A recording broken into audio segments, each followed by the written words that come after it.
Happy Advent, or should I say Happy New Year. Advent has to be one of my favourite times in the church year, and our church tradition has handed us down a plethora of wonderful readings, hymns and music, all infused with beauty and awe and wonder and a sense of expectation.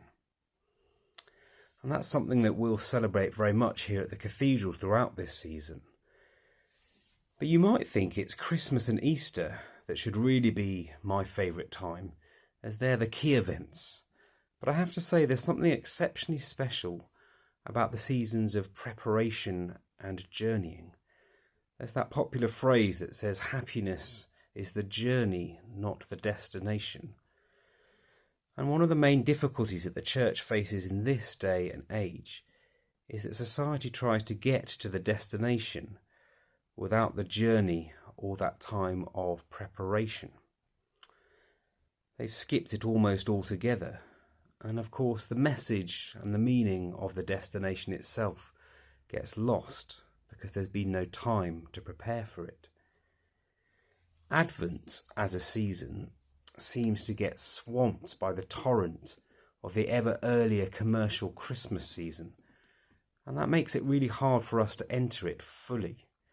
In fact, marking Advent, which is the very opposite of what the world around us is doing, because whereas most people in our society are frantically gathering speed, hurtling towards the end of the calendar year in December, here in the church we've quietly begun our new year already on Advent Sunday. But most people, and especially the world around us, haven't really noticed. And in fact, many of us within the church won't have noticed that either. But there's actually a really important lesson to be learned in that. Because Advent is the time of paying attention, of watching and waiting, and more watching and more waiting.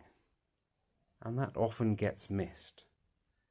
We give a lot of time in the church to the preparation of Lent, and Lent is generally still a time when we have some sort of fast, giving something up, or we spend more time in prayer and study, or think about our charitable giving.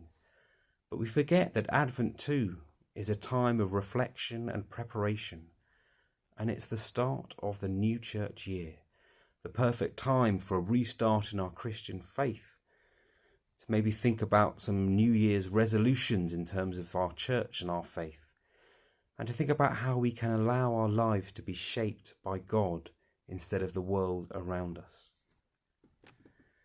The writer Father Gregory Fruworth talks about his time when he was a monk in a monastery, and how much of their way was shaped around the seasons and the natural world, in a way that we've lost in this generation. This time of year, as it would have been in years gone by for them in the monastery, was a time when the fields were bare and the soil is being prepared. Advent, he says, is about growing seeds. The seed that germinates at Christmas, sprouts at Epiphany, grows through Lent, blossoms at Easter, and bears its sevenfold fruit at Pentecost. And Advent is that time when this seed is sown. So what might we do in our preparation for the sowing of this seed? What we might do for our Advent preparation? Well, the starting point is to give our attention to God, to acknowledge that there are many distractions in the world that try and pull our attention away from God. And our Advent task, or our New Year's resolution in the church, so to speak, is to keep returning to God and to not let our hearts and minds be overwhelmed by all the noises of the world that try and tell us that God isn't here anymore. Because God is. The other thing to note is that in the midst of the horrors of current wars, potential wars, the fear of world war, the destruction of the environment and climate breakdown, Advent has always been a time when Christians contemplate the end of the world and the second coming of Christ, that time when we will all come face to face with God.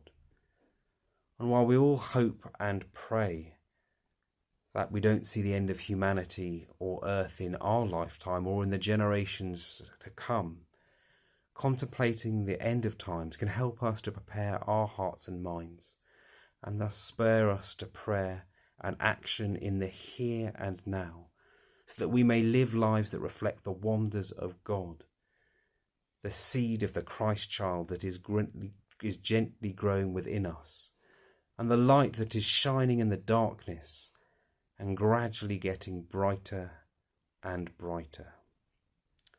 So my prayer for you is that this Advent may be a time where you can give your attention wholly to God, that you may have that time of preparation, that you may have that time where you can sow the seeds.